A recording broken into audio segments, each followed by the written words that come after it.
Shalom, kasih karunia dan damai sejahtera dari Allah Bapa kita dan dari Tuhan Yesus Kristus menyertai kamu. Amin.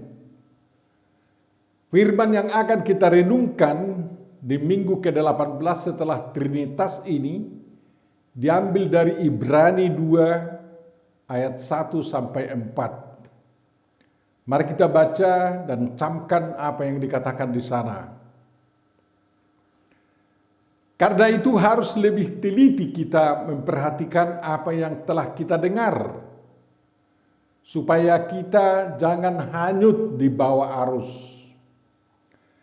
Sebab kalau firman yang dikatakan dengan perantaraan malaikat-malaikat tetap berlaku, dan setiap pelanggaran dan ketidaktaatan mendapat balasan yang setimpal, bagaimanakah kita akan luput jikalau kita menyia-nyiakan keselamatan yang besar-besar itu, yang mula-mula diberitakan oleh Tuhan dan oleh mereka yang telah mendengarnya kepada kita dengan cara yang dapat dipercayai, sedangkan Allah meneguhkan kesaksian mereka oleh tanda-tanda dan mujizat-mujizat dan oleh berbagai-bagai pernyataan, kekuasaan dan karunia Roh Kudus yang dibagi-bagikannya menurut kehendaknya. Demikian pembacaan firman yang menjadi evangelium atau kabar baik untuk kita di tanggal 3 Oktober tahun 2021 ini. Berbahagia dan diberkatilah setiap orang yang mendengar, memahami, menghayati dan melakukan firman dan kehendak Tuhan Allah. Amin. Sambut firman ini dengan firman-Mu menjadi terang dan seterusnya. Marilah kita temukan makna firman ini untuk mengetahui kehendak Tuhan yang harus kita lakukan dalam hidup kita sekarang ini. Yang pertama, keselamatan yang dianugerahkan pada kita. Kalau kita baca semua isi surat kepada orang Ibrani, di sana dibahas hal-hal yang baru yang diperoleh umat manusia dari Tuhan Yehova melalui Yesus Kristus dan karya yang dikerjakannya. Hal-hal yang berkaitan dengan keselamatan umat Israel menurut kitab hukum Musa atau perjanjian lama dibahas dan kemudian dipaparkan kelebihan dari diri Tuhan Yesus Kristus dan karya keselamatan yang dikerjakannya bagi umat manusia. Yesus Kristus itu anak Allah, cahaya kemuliaan Allah, gambar wujud Allah. Oleh Dia Allah menjadikan alam semesta. Firman-Nya yang penuh kekuasaan menopang segala yang ada. Dia telah mengadakan penyucian dosa umat manusia. Sekarang Dia duduk di sebelah kanan Allah yang Maha Besar di tempat tinggi, sehingga Dia lebih tinggi dari para malaikat, walaupun sempat Dia datang dalam wujud manusia yang lebih rendah dari malaikat. Keimamannya berdasar keimaman Melkisedek, namun lebih tinggi dari itu, lebih tinggi dari keimaman Harun atau kaum Lewi, lebih tinggi dari Musa. Dia lebih tinggi dari imam besar yang di Yerusalem. Dialah imam perjanjian baru yang disebutkan Yehova, baca kitab Yeremia, dan menjadi pengantara untuk perjanjian baru yang diikat Tuhan dalam darahnya. Dia menganugerahkan keselamatan kepada mereka yang menantikan Dia. Dia menjadi kurban penebus dosa yang sempurna, sehingga kurban yang diaturkan dalam perjanjian lama itu tidak berlaku lagi, karena sudah dipenuhi dan cukup sekali untuk selamanya. Keselamatan yang dianugerahkan itu adalah pengampunan dosa melalui kematiannya di kayu salib, penyucian segala dosa manusia dengan kuasa darahnya yang dicurahkan di bukit Golgota, dan kehidupan surgawi melalui kebangkitannya yang mengalahkan maut dan kuasa iblis. Inilah keselamatan terbesar dan terindah yang pernah terjadi dalam sejarah kemanusiaan dan sejarah keilahian.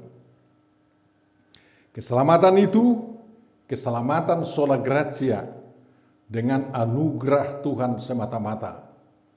Makanya kesempatan menikmati keselamatan ini, Bapak Ibu Saudara-saudara yang terkasih, jangan sampai terlewatkan. Yang kedua, ujilah segala sesuatu dan peganglah yang baik. Ini kutipan dari ayat yang ditulis Paulus dalam 1 Tesalonika 5:21.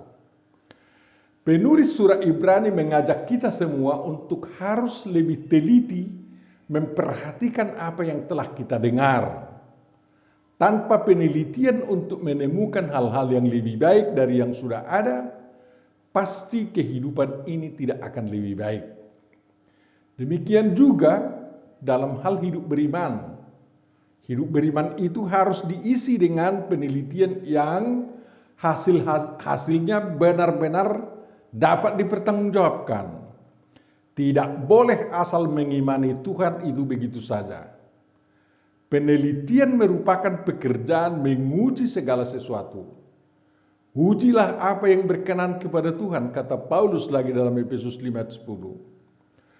Tuhan menginginkan kita tidak menjadi pengikutnya yang membabi buta, yang hidupnya asal dijalankan atau ikut-ikutan, tanpa menggunakan akal sehat. Jadi akal sehat harus kita gunakan. Dalam hidup seharian maupun dalam hidup beriman, kita harus kritis tanpa krisis, teliti dan teruji. Kita pengikut Yesus Kristus beda dengan semua pemeluk agama lain. Tuhan dan ajaran mereka tidak boleh diuji, tetapi dipatuhi. Bagi pengikut Yesus, pengujian dan ketelitian itu sangat diperlukan karena terlalu banyak tawaran-tawaran keselamatan jasmani dan keselamatan rohani yang disodorkan kepada manusia. Iblis sendiri menawarkan jalan keselamatan kepada manusia, katanya, "Jangan takut masuk neraka, karena saya akan memberikan kekebalan kepadamu untuk menahankan segala penderitaan di neraka." Makanan menawarkan keselamatan, katanya. Dengan menikmati makanan sehat dan bergizi, kamu pasti selamat jasmani dan jauh dari depresi, melainkan jiwamu akan sehat dan tenang. Setiap agama menawarkan keselamatan, katanya. Dengan mematuhi dan menjalankan aturan ritus dan syariatku dan berperilaku yang baik, kamu pasti selamat jasmani dan selamat rohani. Adat atau budaya juga menjanjikan selamat. Katanya, adong diiba, adong tondong. Hidup beradat membuat banyak kerabat. Naik juga martabat. Hidup di dunia selamat, hidup di surga turut amanat. Filsafat turut juga menawarkan selamat. Dengan filsafat, ke dunia dapat merapat, dan hidup adikurati secara akali didapat. Begitu banyaknya tawaran jalan selamat. Beribu-ribu jalan ke Roma, kata orang. Dengan jalan laut, jalan udara, maupun jalan darat, pasti didapat. Tetapi Bapak Ibu Saudara-saudaraku yang kekasih, hanya satu jalan dan tawaran yang benar, yakni yang mengatakan, "Akulah jalan dan kebenaran dan hidup. Tanpa aku atau tidak ada seorang pun yang datang kepada Bapa kalau tidak melalui aku." Ini Yohanes 14 ayat 6. Untuk itu mari kita ikuti nasihat penulis Ibrani dalam Ibrani 13 ayat 9. Janganlah kamu disesatkan oleh berbagai-bagai ajaran asing. Sebab yang baik ialah bahwa hati kamu diperkuat dengan kasih karunia dan bukan dengan pelbagai makanan yang tidak memberi faedah kepada mereka yang menuruti aturan-aturan makanan macam itu. Ajaran yang asing atau beda dari ajaran Tuhan Yesus Kristus, Roh Kudus, harus ditapis dan disingkirkan dari semua hal yang diuji dan diteliti itu. Yang baik bisa diambil. Yang ketiga, Bapak Ibu Saudara, supaya kita jangan hanyut di bawah arus. Tujuan pengujian dan penelitian kritis dengan memakai akal sehat terhadap semua tawaran keselamatan itu, supaya kita jangan hanyut di bawah arus. Semua ajaran asing itu yang mungkin lebih berbunga-bunga, atau lebih logis, atau lebih keren daripada ajaran Yesus Kristus, adalah arus yang bisa menghanyutkan, bukan hanya membuai atau mengacaukan pikiran, tetapi bisa membuat orang terbawa arus. Apalagi ajaran dan tawaran mereka itu dibaluri dan dihiasi dengan arus-arus modern atau arus postmodern atau arus milenial. Sungguh sangat menggoda. Bui mabait zolma tarallang zaman, bisa membuat orang termakan zaman. Arus itu bisa menghanyutkan pengikut Yesus Kristus tanpa disadari oleh pengikut Yesus Kristus tersebut. Oleh sebab itulah setiap pengikut Yesus Kristus harus waspada dan ekstra hati-hati, walaupun tidak menutup diri kepada kemajuan zaman. Di zaman penulisan surat Ibrani ini, hal-hal yang perlu diwaspadai oleh jemaat Kristen adalah seperti dikatakan dalam Ibrani 6 ayat 1a atau 1b sampai 2. Janganlah kita meletakkan lagi dasar pertobatan dari perbuatan-perbuatan yang sia-sia dan dasar kepercayaan kepada Allah, yaitu ajaran tentang pelbagai pembaptisan, penumpangan tangan, kebangkitan orang-orang mati, dan hukuman kekal. Dari sejak dulu praktek hidup jemaat ini karena diisi dengan ajaran asing, maka sering ajaran dan perbuatan itu menyesatkan. Karena sudah ada pesawat ulang-alik di zaman ulang-alik ini, maka ada orang Kristen melakukan pembaptisan ulang-alik. Karena sudah ada kereta api ekspres, maka ada pula penumpangan tangan ekspres. Karena sudah ada kebangkitan rasa nasionalisme, maka diadakan berulang-ulang kebangkitan iman. Karena sudah ada hukuman mati, maka dilakukan hukuman pengucilan dari gereja dengan semena-mena. Semuanya praktek hidup jemaat ini menyesatkan. Marilah kita teliti dengan kritis semuanya, dan kita pegang yang baik, yakni yang sesuai ajaran Yesus Kristus, agar kita tidak terombang-ambing dan dihanyutkan atau ditenggelamkan oleh arus ombak dunia ini. Yang keempat, Bapak Ibu Saudaraku, jangan sia-siakan keselamatan yang sebesar itu. Agama Yahudi mengajarkan bahwa setiap orang akan menerima hukuman setimpal dengan dosanya. Tidak ada yang terluput dari murka Tuhan. Sungguh hebat ajaran yang mengagungkan kuasa Tuhan ini. Bahkan ada yang lebih maju lagi dengan mengatakan, setiap orang berdosa adalah kafir, dan mari kita menjalankan hukuman kepada mereka atas nama Tuhan, kata mereka. Maka dibuatlah pengadilan syariat, polisi syariat, dan lain-lain yang diberi wewenang menghukum setiap orang pendosa. Dibuat pula banyak peraturan agar orang terjebak jatuh ke dalam dosa. Maka dilakukanlah secara legal agamawi kekejaman demi kekejaman atas nama Tuhan. Mereka lupa bahwa pembalasan ada di tangan Tuhan. Tuhan Yesus Kristus membawa keselamatan dan pembebasan manusia dari perilaku penghukuman dan kekejaman seperti itu. Maka jangan sia-siakan keselamatan yang telah dianugerahkan Tuhan kepada umat manusia itu.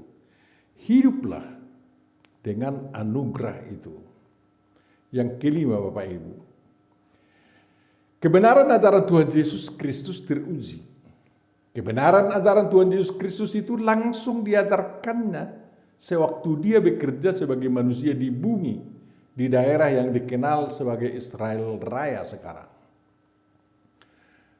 Bukan didiktekan Jibril kepada manusia. Jadi langsung Tuhan itu di Alkitab, langsung Tuhan datang sebagai manusia dan mengajar manusia itu. Kemudian kebenaran ajaran Yesus itu disaksikan oleh saksi mata yang langsung mendengar, melihat dan merasakan hidup bersama Tuhan Yesus Kristus.